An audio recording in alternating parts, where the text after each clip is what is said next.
Welcome to the Geekery podcast, where we're always green. I'm Void, and I'm here with my co-host Beej. You're always green because it's a mushroom. I am, yeah. Today we're talking about Evergreen Games, kind of. We're catching up. I know we've talked about this before, but we wanted to talk about like the state of Evergreen Games in 2018. And this is really brought on by Rob, following up from one of our last episodes where we were talking about rewatching, revisiting, like re-experiencing things. And he was kind of picking our brains about the difference between when we talk about like evergreen games versus talking about these things that we want to like revisit. And is there a difference, or are they the same? So what he was saying that was like, in his mind, if we say something is evergreen, it's the same as a movie that you want to keep going back to. Like, it's familiar and enjoyable and comforting. And yeah. I don't treat evergreen games that way, and I was kind of wondering if you do. It's kind of the same way in my mind. It's a little different, though, because I won't do it with like a lot of single-player games, with a lot of very long narrative-driven games. I can't think of a single game like that I'll just pick up and play. I mean, maybe when I was a teenager, I would do that with my Zelda Ocarina of Time save. I would just load it up and play around for a little bit and then, hop out of it.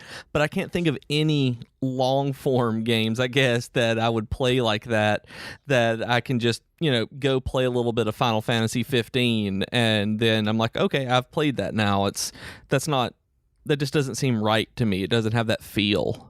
Yeah, I mean, I guess when I'm going back to like re-experience a game, it's almost always a game that has like an ending, I guess. It's something that I can beat and I can finish and say like, I completed this and I'm gonna like set it down and move on to the next thing. And those are the games that I tend to like more anyway when I'm just playing games in general.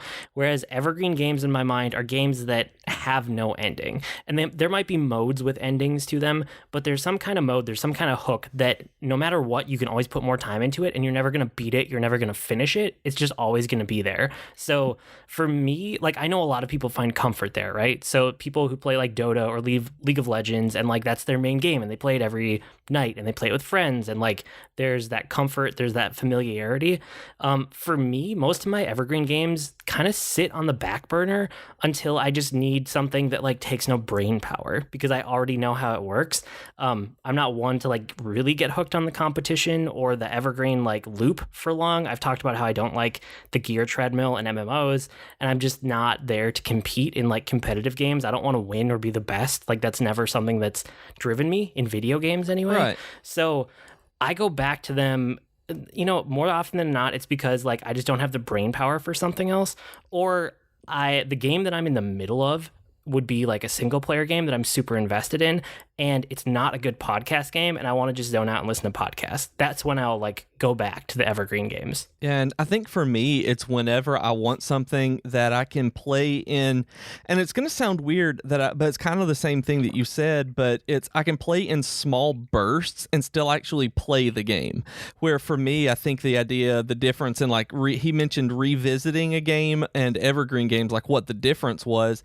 And in my mind, it's the evergreen being something that no matter what time it is, no matter when I go back to that game, I play that game.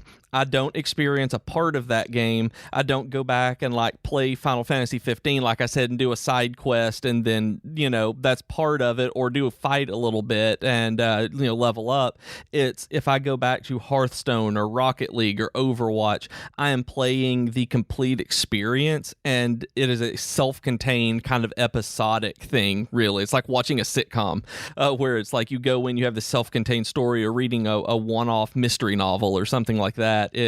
That's something that is just very, very delineated in what it is, and it's not anything, like you said, it's stuff that you can do with podcasts on. They're not complicated in terms of needing a lot of brain power there, but they are very well designed as individual games that I can go back to whenever I want and fully experience. Yeah, I mean, the list that I threw together of ones that I always kind of keep in the back burner as evergreen matches the description that you just said for the most part. So like Hearthstone is a big one for me. I always have that there if I want to go back to it. Like Fortnite and really competitive shooters in general fit this mold for me. So like Overwatch, like any of the Battlefield games. So like Battlefield 1 that I played the other year. I actually picked up Battlefield 1 again this week because I was just looking for podcast games, like games I could just listen to a podcast and not really be paying attention to the game. And Battlefield 1 was a perfect fit because I was listening to Blueprint for Armageddon about World War I, and Battlefield 1 was on sale for like the main game plus all of the expansions for $10 in total. Oh, wow. So I grabbed it.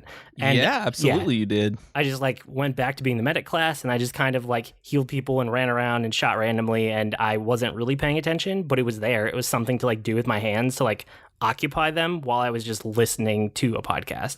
And then there's other stuff too, like Star Wars Battlefront, Battlefront 2, that definitely fits the mold, that competitive shooter one. And I have a couple others that are just kind of always there. I always think of Blizzard games in general. I do, and it's weird that I really go to a lot of my Evergreen games are Blizzard titles, and it's not just because, they're Blizzard and I'm like a fanboy or something. It's just that they make these games that I continually want to go back to for a limited time. Yeah, I mean, Heroes of the Storm is one that always comes to mind for me. Like, that's a really good example of just an Evergreen game. Every time you play it, like you said, it's kind of self-contained. You can play a whole round, experience the whole thing, and then you can walk away for like a year and just come back to it. Yep, and it's just there. And no matter what, the game may have changed, but you can still play that game where it is, beginning to end, have a full, rich experience, whether, whatever that means to you, it is there and it's done, or you can continue playing. Like you kind of have this option to do it, like you said, with people having the every night Dota teams and things like that. Well, and it's interesting too because like some of these you go back to and they have certain modes that are more of like the Evergreen, and then they have other modes that aren't. So I was playing a bunch of these games this week, which is one of the reasons I wanted to talk about it. I actually went back and I was playing like Assassin's Creed Origins, not because I like it anymore or not because I want to try to make myself like it. It's just that like my mind was thinking about the new Assassin's Creed game coming out this year that I'm actually excited about, like way more excited than I was Origins. And I was looking for podcast games, and I can just mess around in that open world and not put a whole lot of thought into it because I'm paying attention to the audio instead. And that was one this week. I gave Warframe a shot, and there was, I don't know, I've never really gotten hooked on Warframe, but like I know for some people that's a game they could just keep going back to over and over again. And then the other one that like jumped out in my mind that was interesting was Hearthstone, because if I'm just going to go and play the main Hearthstone game where you're just competing online against people, it fits this Evergreen mold for me. But it has this whole single player like wing of the game, and that's my favorite part of the game. And I didn't realize they added like 2 whole new single player, I think they're called adventures, if I'm remembering right. I had no idea. What? Yeah. I mean, you've played some of the single player adventures, right? Yeah, I've played the ones that come out in packs, like whatever the Ungoro one is, Naxxramas, all of those where you go boss, and get extra cards, and then you go into the next wing or whatever like that. But that's been the only single player mode I've played, except for the brawls or something like that they had done at one point. So they added that like Kobolds and Catacombs one, which you told me about. I did that. I did do the Okay, so there's 2 new ones after that I didn't know about until I went back to Hearthstone this week as an Evergreen game, and then I saw these other 2. So there's like I keep forgetting what it's called. It's like Witch Hunter or like Hunter. There's something. It's about being in the woods and being a hunter, and it's like kind of like an Evergreen single player that you can just keep playing over and over. But the other one is a puzzle mode. And the puzzle mode was the one where like once I started getting into that, I couldn't listen to the audio anymore, and it definitely wasn't an Evergreen game. It was like a finite amount of content that I could finish. And it was really cool, which is why I wanted to mention it. But it's definitely not like that Evergreen mold. And see, for me, it's kind of in the middle of that, because I'll take MMOs like World of Warcraft. Apparently, WoW is one of my Evergreen games because I don't play it all the time, but for the last 14 years, I've gone back to it periodically when I want to experience that game again. And it's usually when there's a full new batch of content out like that it is, an expansion pack or a content patch, a new dungeon or something along those lines. And I will go and I will fully play through that and experience all of it and then move away and come back. But I'm always going back to play because of that base game that I fell in love with. It's like I would go in, and Hearthstone was the same way. I would go back and I would play it specifically because Naxxramas came out or Kobolds and Catacombs, and then I did my stuff on there and I would leave again, where it's that's still, even though there is an an end to it, like that was what I went for. It's like I still fully experienced that. No, I get what you're saying. It's like that's how I treat MMOs and expansions and like content packs for them is I will go and then beat the new content and then I'm done because like in my mind I'll set an end point. And then when I reach that, I'm done, which is what happened with like Elder Scrolls Online, right? Yeah. I wanted to beat a certain set of content and then I wanted to hit max level. And the second that I hit max level, I was just like, oh, my time is numbered with this game. I'm probably barely going to play another day or two. And I didn't. I played part of another week and then I was like, well, I've beaten this game. I'm done. I'm moving on. Yep. But it's interesting because those same games that act like that for me, for other people, that can be their one game that they play for like ever, for just years and years and years, because it's an MMO and they fit that evergreen mold. And that is what I really like about MMOs in particular. That is one of the things that when I'm in the mood for a game that just continues on and on and on like that, there's really nothing better than Final Fantasy XIV, World of Warcraft, ESO, any of those, because there is an entire world of content that you're not going to get through every bit of it ever, or if you do, it's going to be forever until you get through it all. And other games aren't like that you can do that, or you can treat it like you and I do, where it can be your one and only, because I mean, my goodness, WoW was pretty much the only game I played for a very long time, outside of just very small multiplayer jaunts in college. And I can't believe I just used the word jaunt in real conversation. And but I would go play multiplayer games with my friends, but the main thing that I did was play WoW. Like that was the game I played. Well, and so it's interesting too because it's not always multiplayer, even though I think that multiplayer games tend to fit the mold better, because one of my evergreen games is Stardew Valley, and it kind of fits both of the things we're talking about. Yeah, it does. You can beat it. Like there are definitely objectives that are kind of leading you through the flow of like quote unquote beating the game, but you can just keep playing. Like the game doesn't actually end, even if you see the credits. You can play that game forever, or you can go start another farm, or you can do the multiplayer in it. But all of these things, like, you can just keep planting and building your farm and rebuilding it and constructing it. And, like, Stardew Valley never has to end if you don't want it to. So it's interesting because I mostly just play that as single player. I've never even touched the multiplayer because it's fairly new. But the single player games can also be evergreen. There are very few single player games I can think of like that. Like the way that you mentioned Assassin's Creed was how I used to play Zelda. It was like, I'm going in, I'm going to play this game, and then I'm like, okay, I've played it now. And I can't think of a lot of other single player games like Stardew Valley or any of those, like even Breath of the Wild and a lot of open world games. After a while, I haven't gone back to Breath of the Wild, even to finish up all of the shrines or just to explore a little bit more. And I don't know why, because I've wanted to, and I'm like, I played it and I beat it. And it just doesn't have that feel like I thought it would once I finished it. I actually tried this week to go back to it when I was just looking for like any game to like latch onto where I could not think too hard because I knew that one really well. And I ran into the same thing. Like, I just couldn't get back into it. I think if I really wanted to get back into that game, I would probably have to buy the DLC and give myself a little bit of new content to work towards beating, and then I would be able to get a hook back into it. Yeah, absolutely. And I figure that's going to be the case with, say, Xenoblade Chronicles 2 for me. Like, there's a lot of post-content that once you beat the main story, there are a lot of super bosses and things like that that you can go through and collect and beat and just continually play through. But it's going to take the expansion, the DLC stuff that they're putting out, to really make me go back to any of that. And depending on how they make them interact, we'll see if I do any of the extra stuff. But yeah, I totally get it. Like, I don't want to go back to one of my favorite games that I've ever played because there's just not any new stuff there. Well, so one of the other things I was thinking about for the topic, and like where we're sitting in 2018 versus like where we were last time we talked about this, whether that was a year or 2 years ago at this point, is idle games. Because they've been around for a while, but they're like way bigger now than they ever have been because they're on mobile devices. And I know that I talked about when I was just like totally brain dead because I was working way too much. Idle games is always something that I can pour just like the littlest bit of effort into and see the numbers go up, basically, for lack of a better term, right? Like, there's progress there being made. It's not meaningful progress. I would never recommend these games really to other people, but in little like short few day bursts, they can be perfect for what I need. And almost every idle game falls into the category of an evergreen game that you can never really beat, because if you beat it, it like starts over, or it like gives you a prestige level, like something you can carry over to the next round when you reset, but it wants you to just keep going forever and ever. So I was playing a couple of those. Like, I'm transitioning back into a normal workload, but I'm not quite there yet. So there were a few days this week where I was playing Terra Genesis, which is just another idle game that I was picking away at.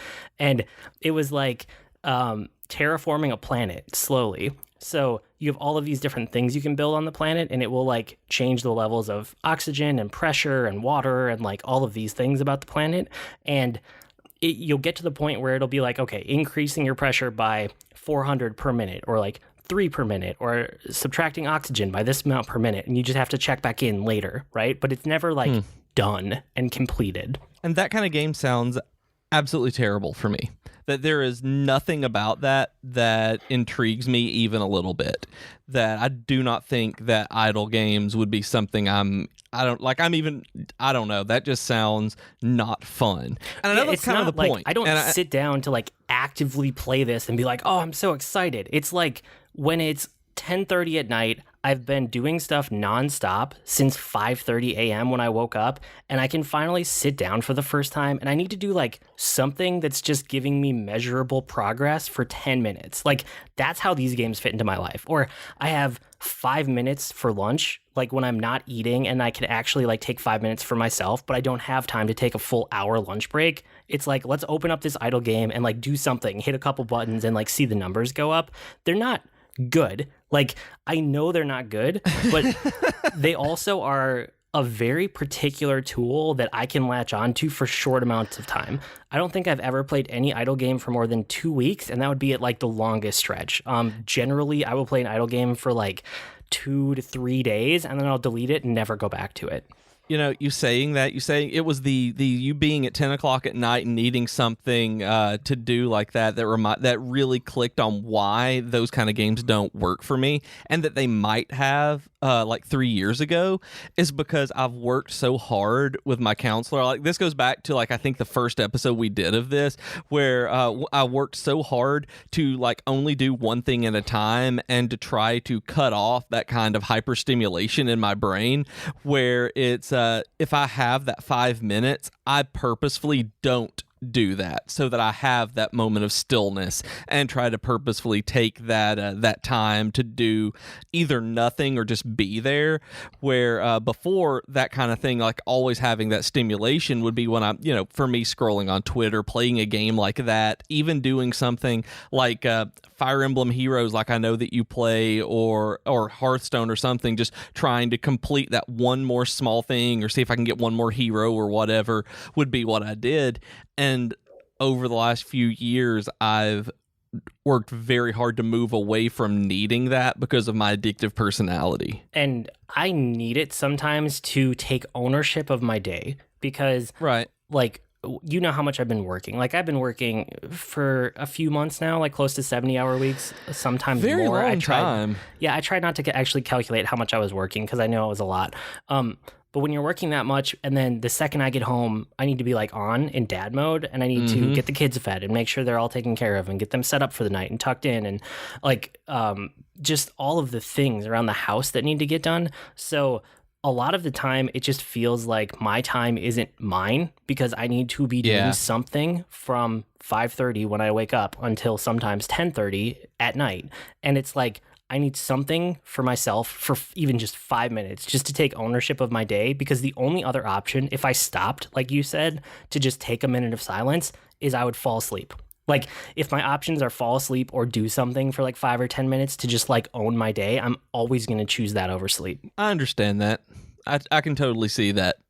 Because a lot of times I do fall asleep. Like, that is one of the ways that I end up coaxing myself to sleep, is do that. So I 100% understand when you need the time, you're like, I am not going to sleep, to do that. Like I said, they fit a very particular niche sometimes for me. And it's just been a lot lately, but I probably now, because I'm like getting back to a normal workload, probably won't touch them for a very long time.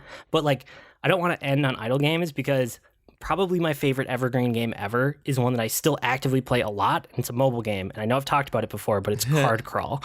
And it's just like, it's this perfect little 5-minute round of just like solitaire, but it's themed as a dungeon crawl, and it's all about balancing. Like, you get cards that come up, and they can be monsters, they can be equipment, they can be like health potions and gold, and you're trying to get the highest score by selling things you don't need and like putting gold in your pack, while at the same time keeping enough equipment that you can defeat the monsters that come up without losing all your health.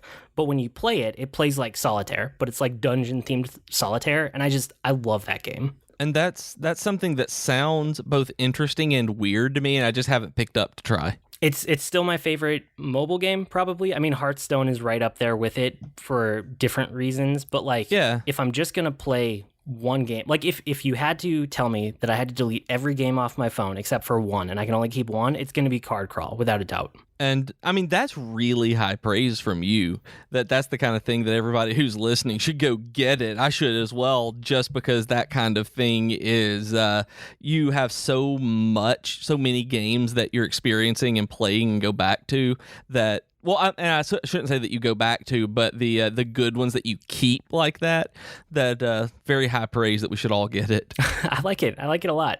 I mean, and I was thinking through all of this that, we were talking, and Rob was talking about, the difference in revisiting and, what we considered the difference between evergreen and revisiting. And I was thinking about the same thing for like TV and movies, that there are things that I really would consider evergreen TV and evergreen movies where I can treat them exactly the same way that I treat the games that I end up going back to. Like some TV shows like Parks and Rec and New Girl, I can go in and I can watch an episode, I can watch 15 minutes of it, and I feel like or Parks and Rec, and that I've told you about how it's like, oh, them my friends, and it's like, I'm hanging out with my friends, okay, I'm good to go. Like watching Star Wars, you can go back and at any given time watching Star Wars, it's like you're invested immediately. Like you jump right in and you feel it and you're just there. Those kind of movies, that's kind of the feeling that Evergreen Games, and Evergreen anything, but Evergreen Games in particular, that it gives me. Just that, okay, I'm fully invested in this. It's interesting because you have in here that like you feel as invested as though they were new. Yeah. Like I guess when I wrote as they're new, it's like as though I'm experiencing them for the first time like that, where it's like when you fall in love with them, that they're just as exciting on the 100th time. They're just as engaging, exciting, and emotionally resonant as they would have been when they first grabbed me. Like that first time you watched through Jessica Jones, it is, gave my wife nightmares. Like actually, like months later, she dreamed about Kilgrave, and it's that kind of thing. Like it would be that kind of investment where I get emotionally invested immediately. See, that's interesting because that literally doesn't exist for me. Like I can never ever recapture that first experience of anything, of like a game, of a movie, of a book. Like that just doesn't exist for me at all. So it's interesting that you can do that with certain things, and I'm kind of jealous of you for it. And it takes certain things. Like it really is a very small percentage of stuff that I can go to with these that almost childlike wonder. Because like books don't happen very often like that. Like when I was a kid, A Wrinkle in Time did. I could go back to it at any given time and it was as amazing as it was the first time. Most recently, I think Ready Player One is the book that's done that the most to me. That it doesn't matter when or how often I've read that book, I go back to it and it's immediately, I have to know what happens next. And I know what happens next, but I'm like, oh my goodness, what's going to happen to Wade? And it's like immediately. Like I don't know what it is that makes some pieces of literature or media or games that are that just engrossing. It's what happens with Overwatch. It's like, oh my God, I have to do everything. I have to rank up and get into this immediately. Cool. Well, this was fun. It's always good to like catch up on topics we've talked about before and to like reevaluate in the current whatever when there's been some time. We might have to go back to personality tests too, because that struck a chord unlike anything we've ever done. Like we got the best listener response ever last week. And between Slack and Discord, I don't think there was as much on Twitter that I saw, but there may have been that I missed. But I know that Slack and Discord had so many people talking about it and telling us, and I actually forgot because they were telling us that we needed to do the Harry Potter houses and talk about those as a personality test. test, and I had it written down as a note, an actual handwritten note to do that, because my cousin who did the Enneagram was talking about it with me, and I'd written it down and totally forgot about it. But people are talking, and we have great discussions on those. Yeah, we might have to circle back around to that. I'm a Slytherin, by the way, just so everybody knows, and it's out there. And I actually took the test, and I finally took it, and I am a Ravenclaw. Like I'd always said, Jennifer was right. I'm not nice enough to be a Hufflepuff. It took me a while to own the fact that I'm a Slytherin, but I'm okay with it now. You're ambitious. That's all it is. Yeah, we'll go with that. That's probably it for the main topic. Why don't you tell the nice people about Patreon? So we have a Patreon, and we would love for you guys to support the show. You can go to patreon.com/geek2geekcast and, look at what we offer. You can come join us on Discord and be a patron saint of Geekery, and that sounds awesome. And so we just check it out. If you love us, give us $1. So you can do that at patreon.com/geek2geekcast. Perfect. On the network this week, they didn't tell me what was on Geektitude, and it's not out yet, so it's a mystery to everybody. It is. They said that they accidentally started to run a contest, so I'm going to talk about that instead.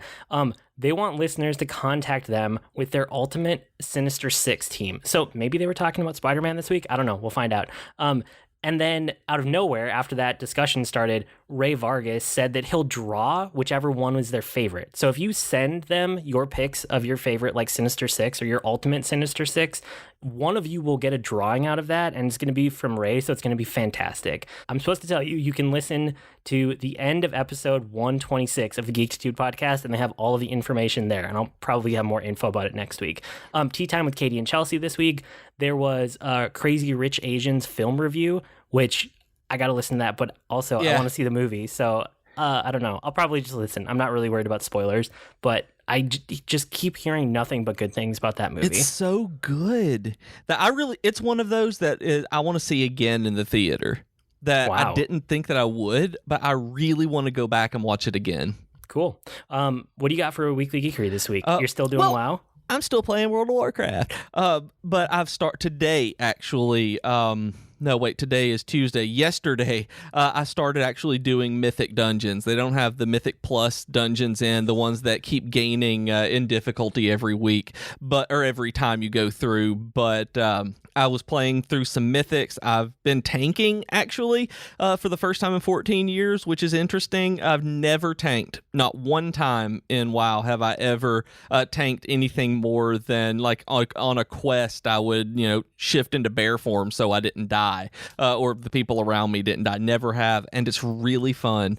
So it's going to be interesting as I move forward to see if I am any good at it or if it is something that I need to abandon. Because right now, at where I am as a paladin, it feels like it is way less stressful than being a healer in any expansion I've ever played. It's weird. It's interesting because I have done every, one of the normal roles in group finding. So if you guys aren't familiar with it, there's tanking, which is you're the one that soaks up the damage, and usually you set the pace for the dungeon. There's healing, which is exactly what it sounds like, and then there's DPS, which is just trying to do damage to the enemy while the tank distracts them.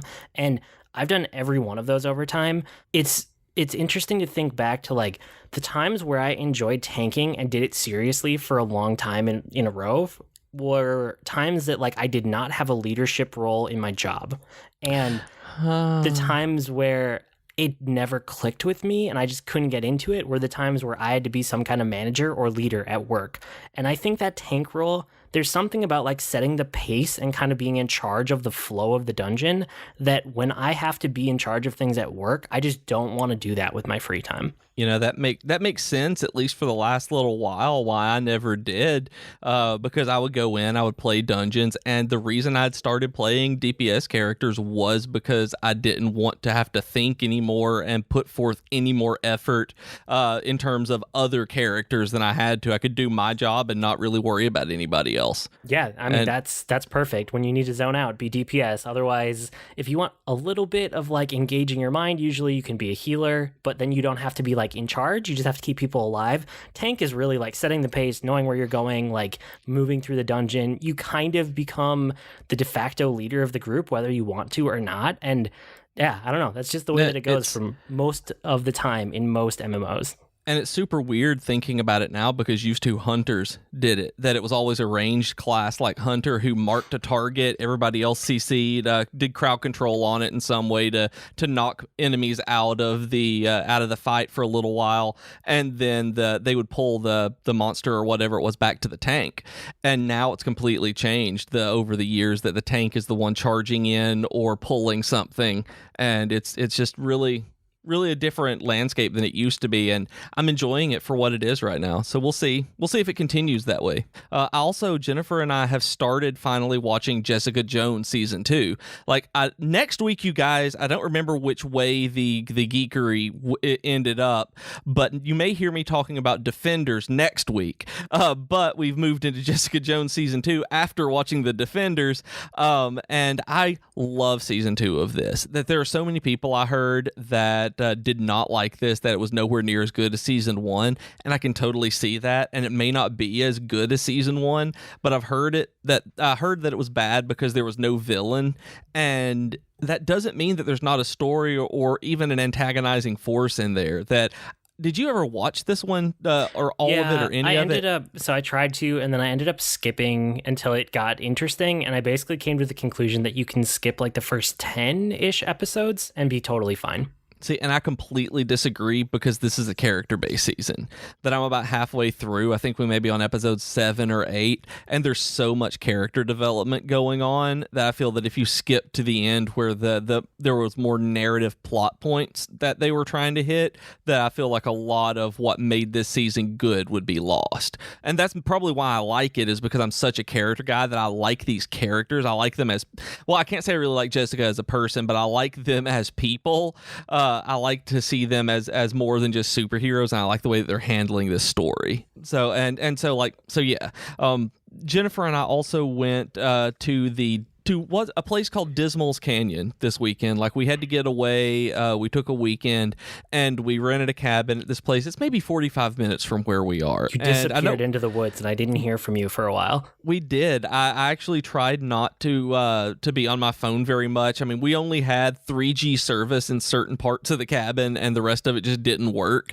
So, I mean, I was very rarely on anything. I tried to disconnect, and that was exactly what I wanted to do while I was there. And it's not a national park. It's something with the Department of the Interior, that it is a canyon that is basically, I don't know if this one's not a microclimate like I'd mentioned, but it's kind of a micro ecosystem, whatever those are called. I don't know the actual term for that one, but there is a particular larva that lives there that I can't remember what the actual scientific name is, but I should have looked it up. But it is a glowworm.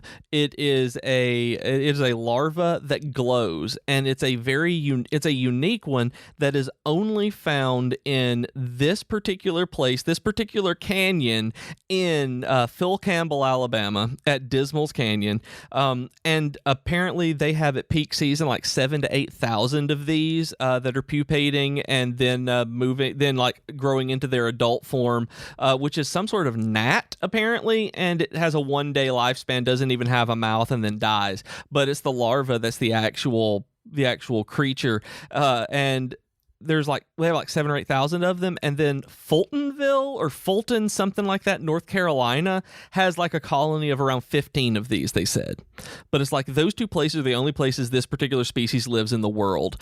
And it is like you go down into this canyon, and it's just a beautiful, rural, not even rural, just wooded hiking trail. There are creeks through it, and my dog was just running up cliff faces, really, and rock faces, and just being scared of our backyard, but apparently has a mountain dog in her, and just we were having this wonderful time, and there were no mosquitoes at all. There was zero. Like, we got no bugs on us, nothing, no bug bites, anything at all. And we found out it's because these worms, that they build webs to eat mosquitoes. And it is like, if you messed with this ecosystem, the biologist was telling us that night when we went to look at the glowworms that we didn't get to actually see much of because it wasn't peak season. They said that it's so, if you mess with this at all, the like they die. Like, this is a perfectly crafted place for them that nature did, and like, you can't even take them out of it. Like, if you were try to take them and just bring them up above the canyon to where they have like the restaurant and the cabins and stuff like that, to try to use them as mosquito repellent or something and get a colony up there, they die. That you can't, like, they can't be removed apparently. And it was just super interesting to have something like, the world's a weird place, man, to have that kind of thing just there in the middle of Alabama. No, I love stuff like that. Just like weird things in the world that are unique to places. Yeah, and it's like, I never knew about this. I'd always heard about Dismal's Canyon. It's just something here, you live here, it's an hour away, you hear people talk about going and hiking there, and then you find out it's like this special, unique species of larva, and it's just like, that's weird. It's neat, but it's weird. So I love hearing about these kind of places. So if you guys out there have anything like that near you that you know of, just this weird thing, I want to know about it. Like, what is absolutely unique, like literally unique to your area? Like, I would love to know about that. And then this one is what I'm geeking out about coming up, because tomorrow night, as we're recording this, like, maybe as you guys are listening to this, if you listen to it as it first releases, my friends and I are getting together and doing an online like video chat kind of thing for Star Wars Edge of the Empire RPG. Have you heard of this one? Yeah, I know that one for sure. It has there's a bunch of them that go hand in hand. They're all from Fantasy Flight, and they all have their own documentation. But Edge of the Empire is the one where you're like scoundrels, basically, like on the edge. Well, Edge of the Empire, but you're like there's one that's core, that's like Jedi. There's one that's Rebels. There's one that's Empire. Is there one more that's Sith? I think there's like 4, 5, 6 different books, and they're all kind of like interrelated settings, but they all have their unique spin on it depending on what kind of campaign and what kind of characters you want to make. Yep. And we decided to go with Edge of the Empire because it was, like you said, the scoundrels one with bounty hunters and all of that, rather than the Jedi. But you can still be force sensitive and all that. And we're going to play the pre-made module to learn how to do it. That has pre-made characters to see if we like the game, and then we can buy more of it, because my friend Austin shelled out for this one and is going to get it for us. And we're going to try it. And so one of the pre-made characters is a sassy healer droid. So I grabbed it, and I'm like, yeah, that's going to be me. And it's going to be fun. I don't know if I'm going to like it. I don't know if we're going to have any fun doing this, but it's been a long time since I've played a tabletop RPG. And since Barry, my one friend, lives about an hour away, and Austin lives in West Palm Beach, Florida, it's like, this is how we're going to get together to play it. So Fantasy Flight even has an app for the dice that you don't even have to buy all the dice, that you can do it digitally if you want to, because it doesn't use normal D20s. That's cool. Are you using any system outside of that? Is it like Roll20 or any of those systems? No, it's its own unique system for itself. Like, it is, It's a self-contained made one, as far as I know. Like, once I actually sit down and play it, like, I haven't read a lot of the rules or how you GM it.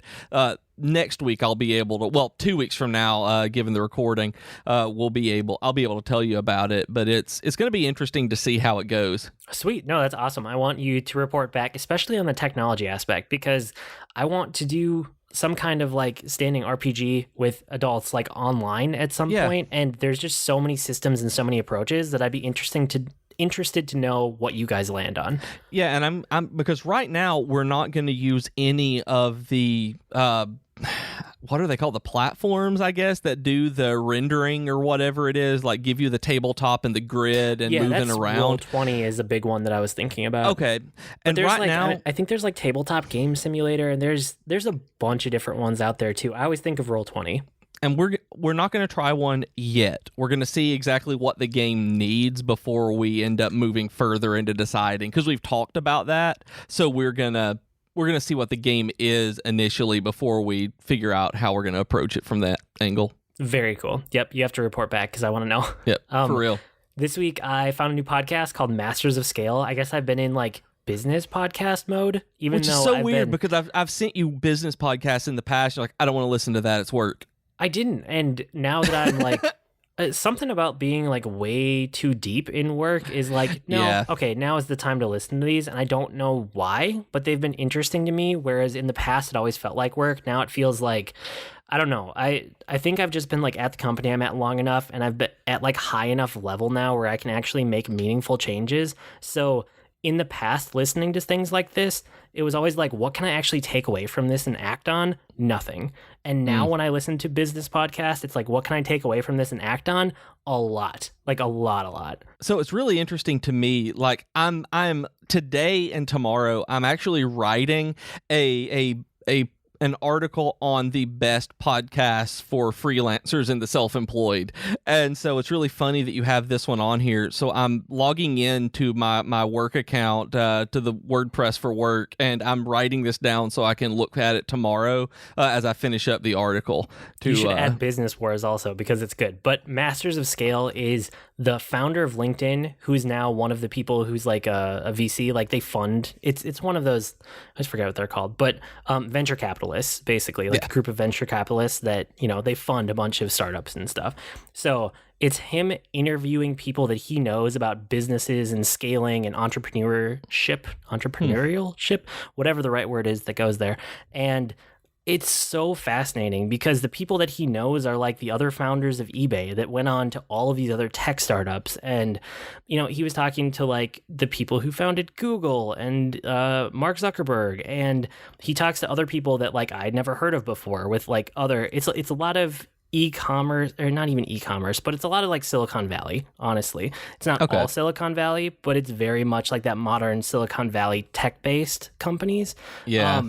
And I listened to the entire backlog this week, and it was just so fascinating to me. And that sounds fascinating, but also I can see myself listening to a few episodes of it and then not actually actually listen to all of it. Like I'll bounce off of it pretty quick, but I can see myself finding individual episodes that would be really good. Yeah, well, and a lot of my job right now is figuring out how to scale e-commerce and to keep scaling it. So it's like this fits with what I do so well that I just latched onto it and I marathoned the whole back catalog. That makes sense. Like how many episodes are there? I'm just curious to know what you marathoned. There were 3 seasons, but they weren't super long seasons. They were probably 10-ish episodes each, maybe 15. So it's something like 30, 45. So this isn't something that's been going like 300 episodes that you've just been like, oh my goodness, business. No, there was like a year and a half maybe worth of backlog. It wasn't anything crazy. That's not crazy. No, okay. Yeah, so that was good. And then,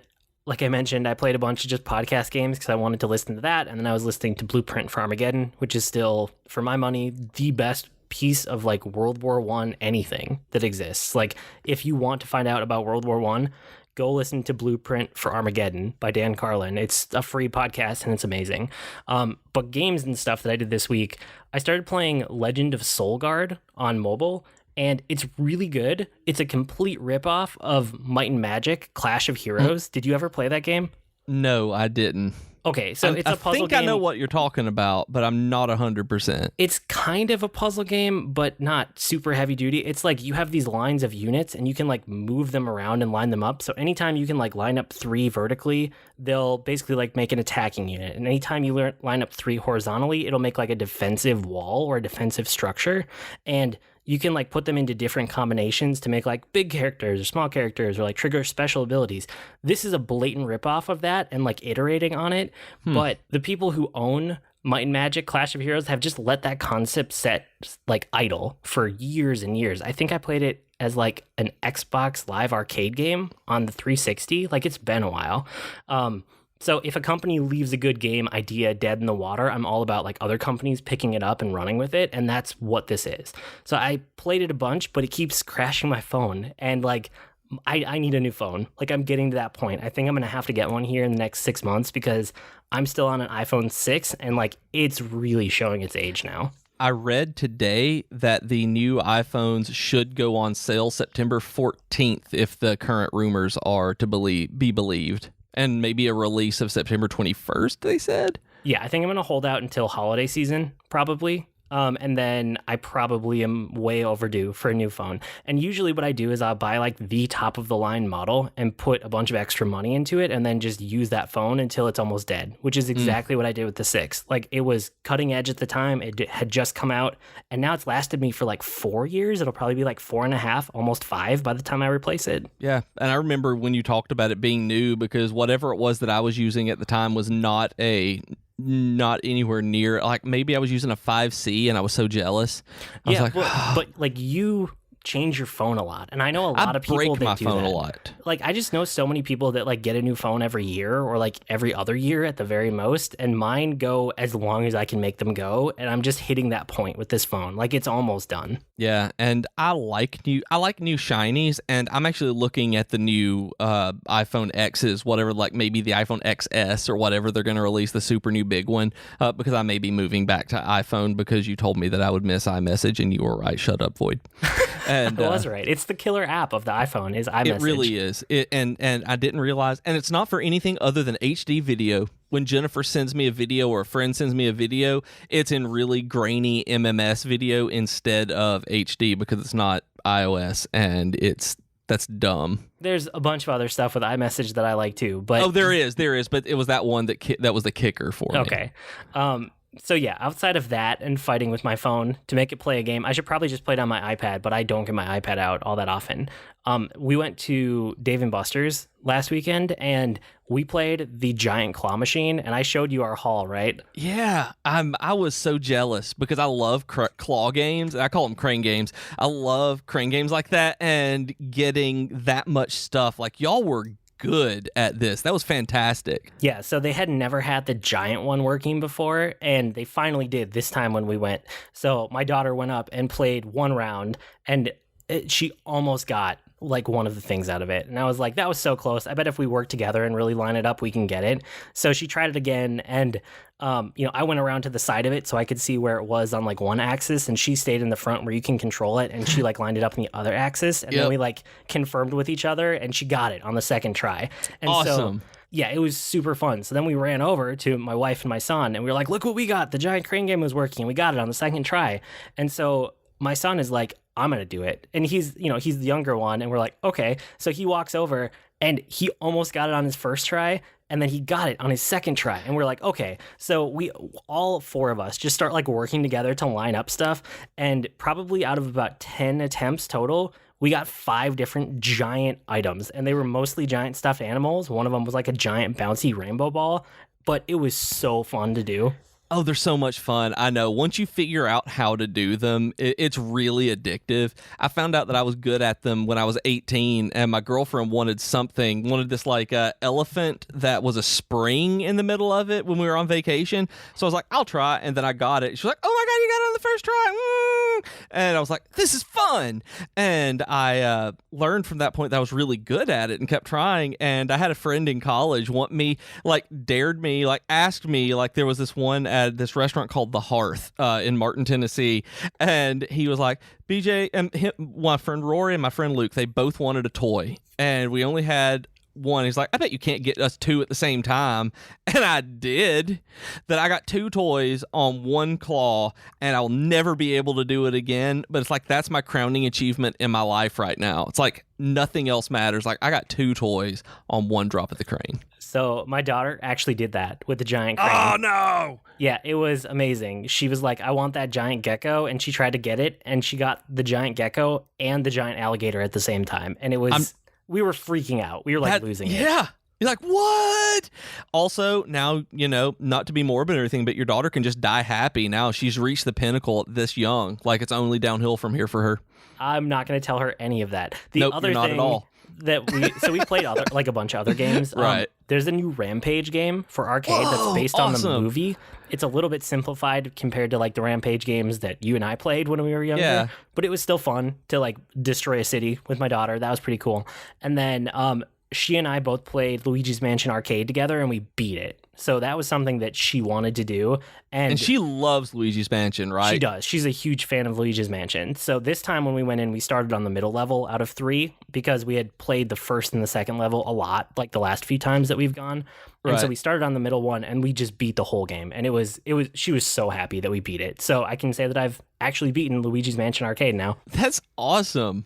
I'm really excited for you guys. Like, you guys seem to have a really good time there. Yeah, we try not to go too much, but we've been a couple times this summer because it's just so much harder to go during the school year. And it's almost time for school for them again. So we had a lot of fun. It was cool. And I haven't been to Dave & Buster's but one time because it's so far away from us. We don't have one nearby. It's like 2.5 hours away from us. But Jennifer and I, when we were in Florida last year, we went to an arcade and discovered, it was somewhere in Universal, and we discovered how much we loved Fruit Ninja in the arcade. Have you ever played the big, I don't like it on phone or tablet, I never had fun with it, but have you ever played the one on the giant screens that they have in an arcade? Yeah. Yep. There's one of those at our Dave & Buster's too. It is so much fun. I don't know what it is, but Jennifer and I together just swatting and slashing with all of our fingers, we did it for hours together. Just like, it was so much fun. Like, I love those things. Like, I love those adult arcades like that now. Yeah. Cool. Well, that's probably it for tonight. You can write to us with comments, suggestions, or feedback. Our email address is geek2geekcast@gmail.com, or reach us on Twitter @geek2geekcast. We also have longer discussion threads on our subreddit at reddit.com/r/geek2geekcast. And we also have great discussions on Slack and Discord, and you can go to discord.geek2geekcast.com or slack.geek2geekcast.com and hang out with all of us. And, like we said earlier, we're part of a podcast network, so go over to geek2geekcast.com and see all of our shows. I blog at agreenmushroom.com, and you can find me at grnmushroom. That's green mushroom without the E's on Twitter. And I'm on Twitter as Professor Beej. That's Beej with 2 E's, and I blog at geekfitness.net. We've been Void and Beej with your Geek to Geek podcast. That'll do it for this week. See you next week, geeks. Bye, geeks.